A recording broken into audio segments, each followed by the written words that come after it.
Hello, and welcome to our time together this evening. And I've changed the title of this series of meetings from Tea with Philip to Tea with a Druid. And the reason for that is someone broke into the office last week while I was away and broadcast at this time. But all is forgiven because the person who broke in was Dave the Bard, and he picked up a guitar and he played music. And the result was so popular that I stopped the police from arresting him. I stopped him being thrown into prison.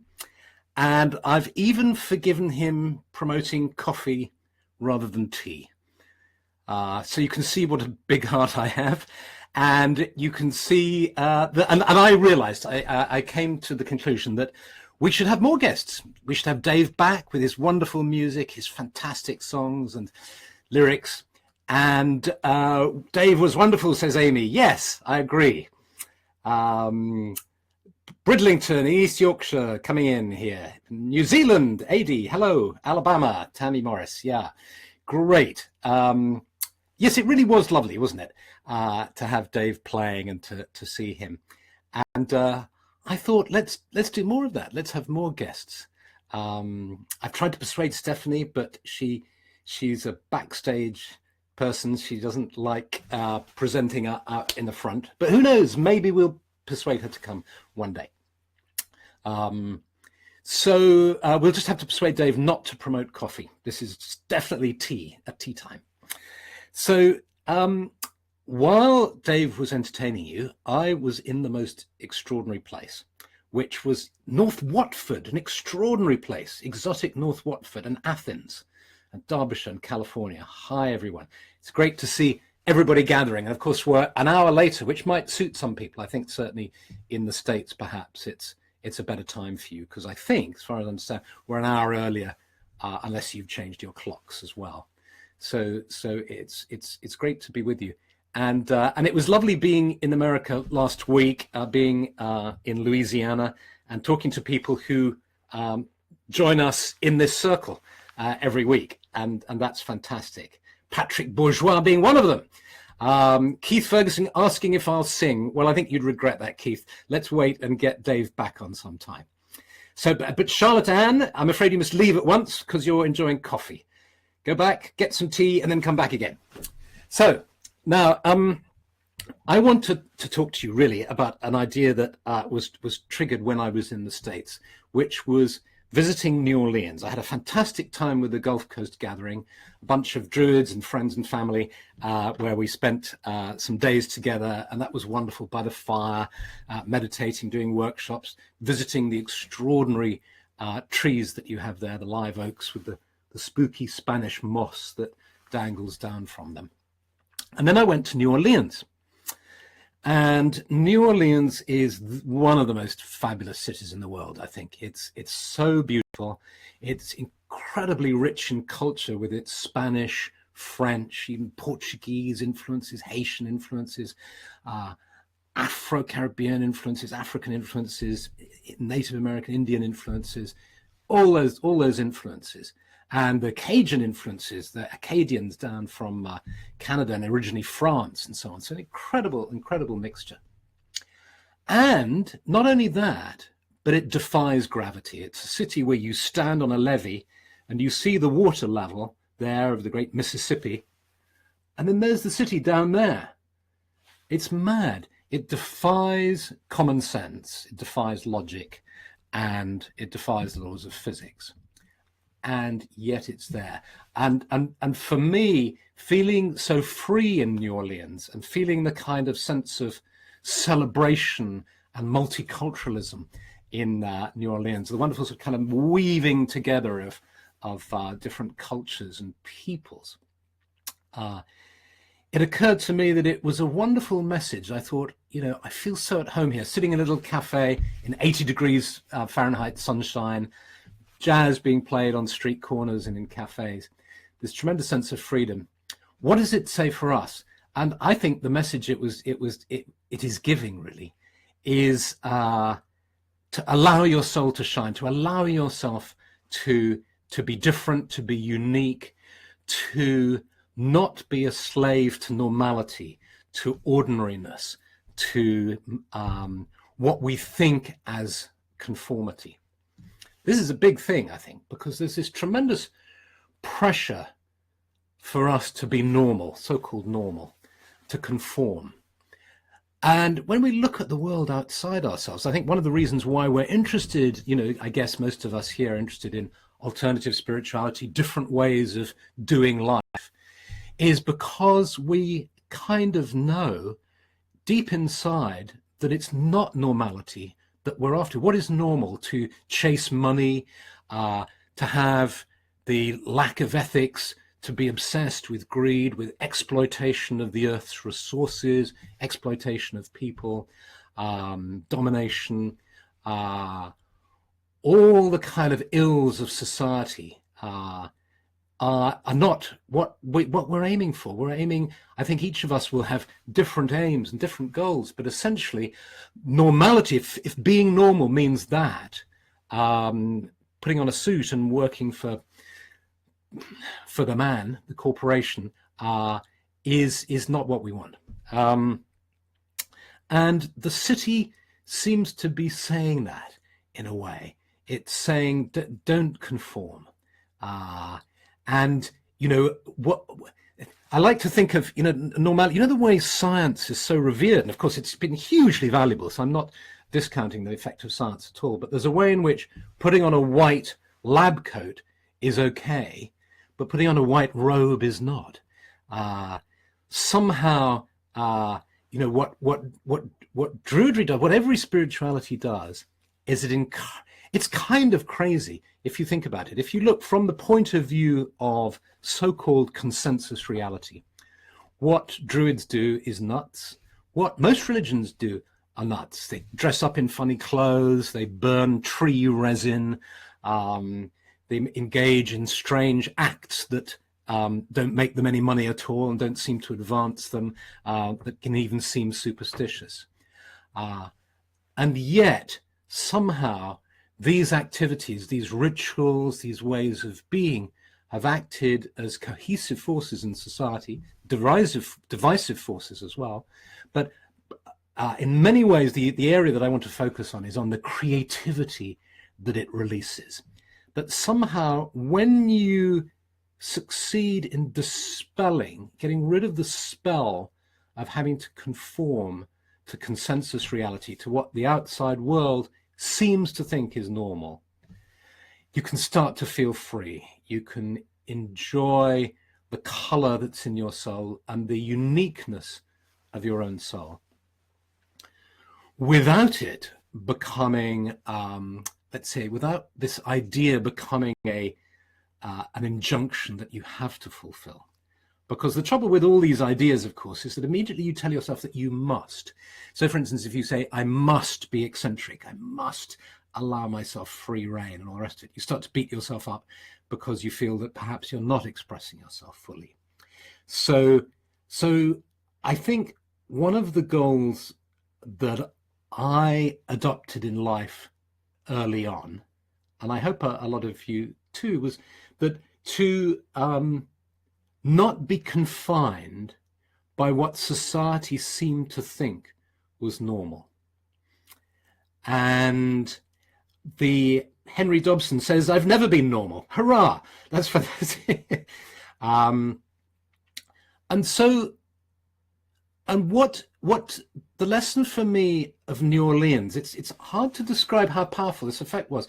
I've only been back a few days and my dreams have been full of images of New Orleans and feeling like I'm still there and the Mississippi flowing through me and all the rest of it. So I want to dig a little deeper into this, because Mississippi in New Orleans is, if you can imagine the Mississippi River making a curve like that, this huge river, Old Man River, and then this massive lake above it, Lake Pontchartrain, and then the center of the city, the French Quarter and so on, being trapped between the Mississippi and Lake Pontchartrain. So it's, water on both sides. So when the hurricane hit, there was so much water around to be thrown around that you had such a disaster in the making. And from a kind of engineering and geographical point of view, you look at this city and you say, well, it just shouldn't be here. It's in this river delta, but it's in a liminal place. It's as if, as someone said, the earth can't quite decide whether it wants to sink to the bottom of the water, or whether it wants to be the resting place for the alligators and the mosquitoes. So earth and water are moving. Practicality, earth, water, emotion, feeling, slipping and sliding together in this place. And then the air coming in with a hurricane, the air coming in and whipping it all up like that. But then the city doesn't die. It's like a phoenix. It rises again.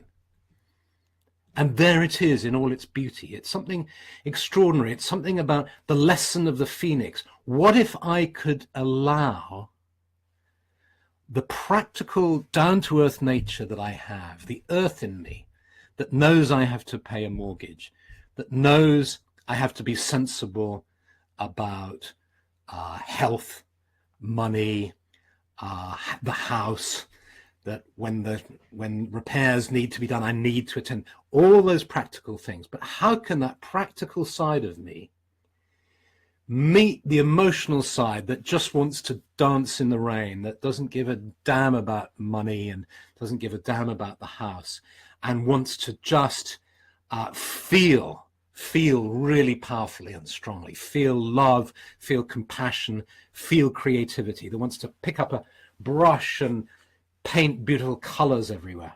How can I let them somehow live together inside me and let the strong winds blow through me, and accept the fact that I live a fragile, precarious life, just as New Orleans lives a fragile, precarious life, because the hurricane, apparently, Katrina, didn't even hit it full on. It glanced it and caused all that chaos, if I've got it right. Somebody told me, if the hurricane had just whammed its way straight into the city, it would have been far, far worse. Maybe if you know it, you can tell me if that's true in the comments box there. But so the city is resilient, a tremendous example of resilience, but it's fragile as well. But aren't all our lives like that? It's a miracle that we're all here, isn't it? I mean, the amount of germs and microbes and threats to our safety and our sanity that exist out there are just vast. So the fact that we're all sitting here in front of our computers, reasonably healthy, I hope, reasonably sane, I hope, it's a miracle. And we too can be like phoenixes. However hard we've been hit by life, however much difficulty, tragedy, the vicissitudes of life have hurt us and wounded us and swept us maybe downstream, we're still here. And somehow that city teaches us, it certainly teaches me, that I can still somehow let a light shine inside. And Francesca Bellissima says New Orleans is a magical place. It is a place of magic. It was in the Voodoo Museum, and it was wonderful interacting there. This wonderful, charismatic woman who was at the door, the reception, she was stopping people. But as you bought a ticket, she'd ask you questions. And the English girl who was queuing up in front of me, she said, "Well, honey, what blood group are you?" And the girl said, "I honestly don't know." So she shouted to the back of the museum, "We've got some fresh blood coming, honey." And each person she teased a little bit. She asked me my name, wrote it on a little bit of paper, and so on. So it's a fun place to be, as well as a heartening place and a magical place. And so if there is a theme to our conversation today, I'd say it's about allowing ourselves to accept, perhaps, or be open to the fact that we might be in a crazy world where definitions of normality are pretty useless, because the people in government with their smart suits think they're normal. The The scientists in their white lab coats think they're normal. The soldiers think they're normal. And you know, what is it? So we're in this crazy world, and yet we're here, we're alive, we're together, and we're together in this clearing in the forest now, in our imaginations in the virtual world. And let's do a meditation now to honor our uniqueness, our eccentricity, if you will, because New Orleans is an eccentric city, and we all have the potential to be eccentrics. If you look at the history of Druidry, when I was younger, I was kind of embarrassed by the history of Druidry because it's so eccentric, it's really wacky.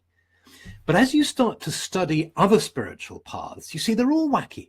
Every spiritual tradition is kind of wacky. It's got extraordinary characters, it's got mavericks, it's got rogues, it's got wonderfully enlightened people who do amazing things. It's very colorful. All spiritual paths are colorful and strange and eccentric. And you can either be embarrassed by that or you can celebrate it. And I want to celebrate it. And I want to celebrate the potential we all have for being eccentric. And we can do this in the privacy of our own homes now. We're all together, but we're also in a kind of private situation. It's rather a unique experience of where we're all kind of very public, all of us being together here in this public setting, but also we're really private. We're on our own in our houses, looking at our computers, and we're in our own castles, our own kingdoms of privacy. So we can feel however we like. We can do whatever we like. And what I'm going to suggest that we do is we just take a few moments to be aware of being together in this virtual world. We've arrived in this place and our physical bodies are just really comfortable where we are, sitting in front of our computers or tablets or phones, just starting to feel just more and more relaxed, and just becoming aware of being seated in a sacred grove, the idea of a clearing in a forest. And in this clearing, we're out in nature, so we have the strength of the earth beneath us, the feeling of the earth beneath us. And we breathe in deeply and we breathe out deeply. And we allow our troubles and worries to sink into the earth. And we feel the slow healing power of the earth just grounding us and settling us.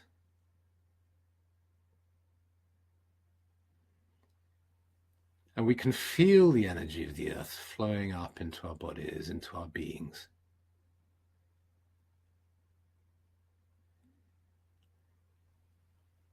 And we become aware of the trees around us. And we sense them as living beings, their roots stretching down into the earth, their trunks soaring up, their branches and leaves high above us. We can smell the trees. We can breathe in the essential oils that they're excreting through their leaves, that every tree excretes. And we breathe in the energy of the trees, feeling enlivened and strengthened by this.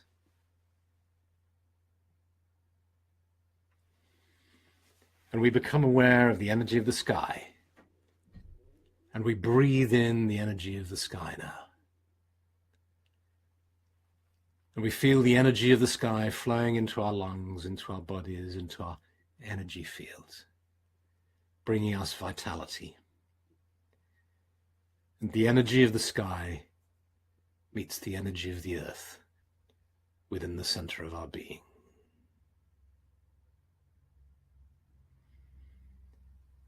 And sense now that your inner eyes are closed. You're aware of being seated in this forest clearing.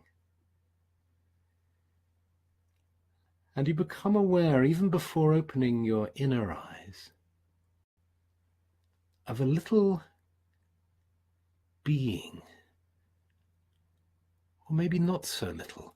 A creature suddenly brushes past you and comes into the circle, an animal. You open your eyes and you see that an animal or a bird has come into the circle, expressing their uniqueness, their individuality.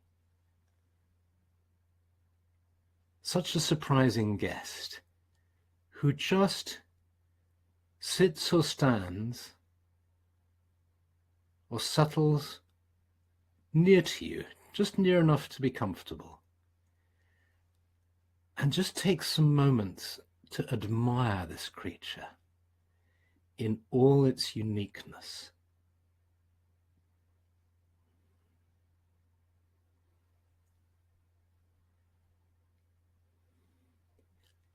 Just be open to its uniqueness, perhaps its smell, or the feeling that comes to you from this creature.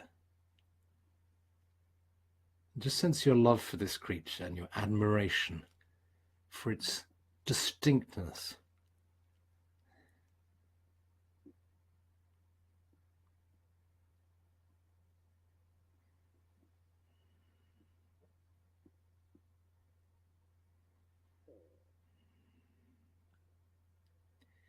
And if it feels all right, ask it if you can touch it. It may not want you to touch it, but if it's okay, just see if you can just stretch out a hand and just very, very gently place your hand upon it, or just be in touch with it in some way, and just to deepen your sense of appreciation of this being.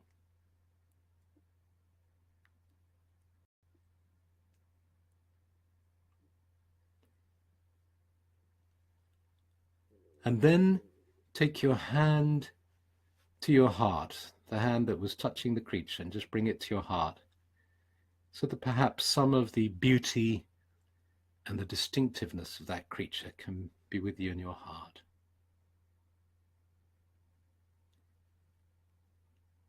And you sense the creature leaving the sacred grove to return to where it came from, but knowing you can meet it at any time if you wish, simply by going into meditation again. You give thanks for it. You take your hand from the heart and place the palms of both your hands on the ground. And you give thanks to the earth, a blessing on the earth, a blessing on the trees around us, a blessing on the sky above us. May the earth be blessed, and may all our lives be blessed.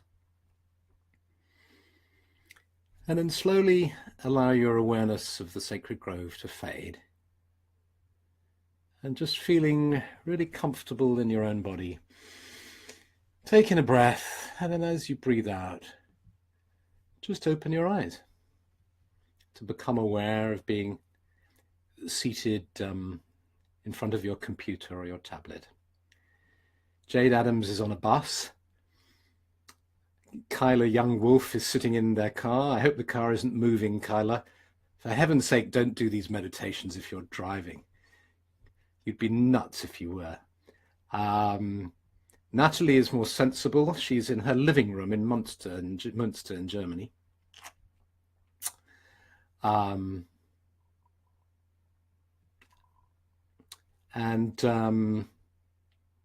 hope you enjoyed that. Tell me if you saw an animal. Doesn't matter if you didn't, but it'd be interesting to see. I had a beautiful little elephant who came and sat with me. Do type what animal came if it did. It'd be kind of fun to see that. And it was a rabbit for Nadine.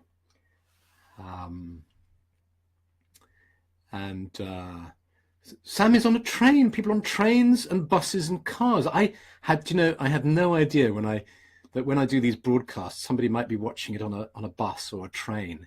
That had just never occurred to me. I kind of didn't think that would somehow be going on.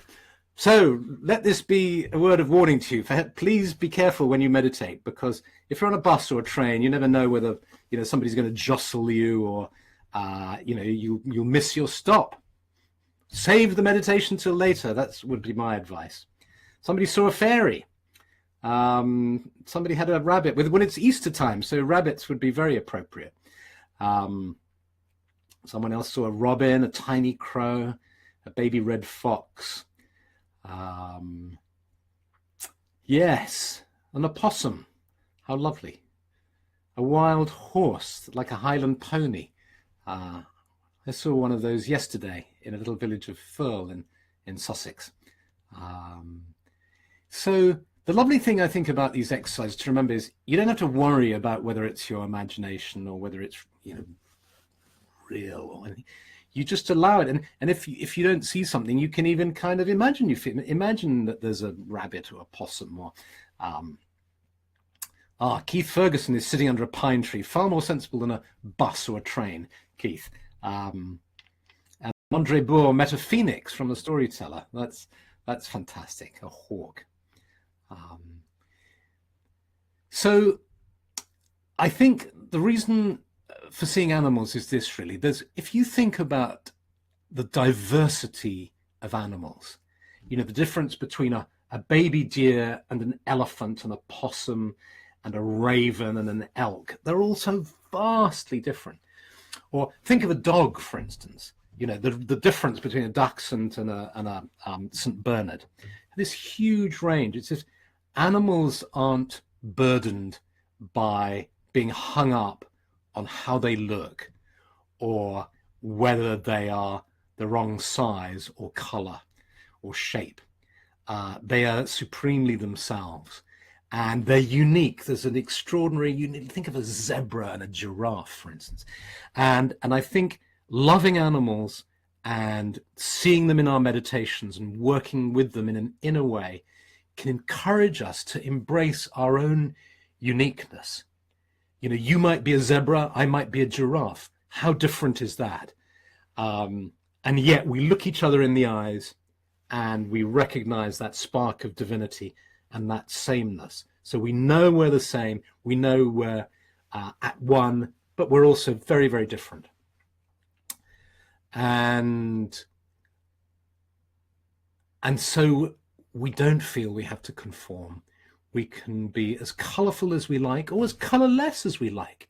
There's a real think of black and white photography, how beautiful it is. Sometimes black and white photographs are much more beautiful than color ones. So even using images like, be colorful might make you feel, oh God, I've got to put on a big purple hat and go down the street. No, you don't have to. You don't have to. If you don't want to be colorful, that's okay.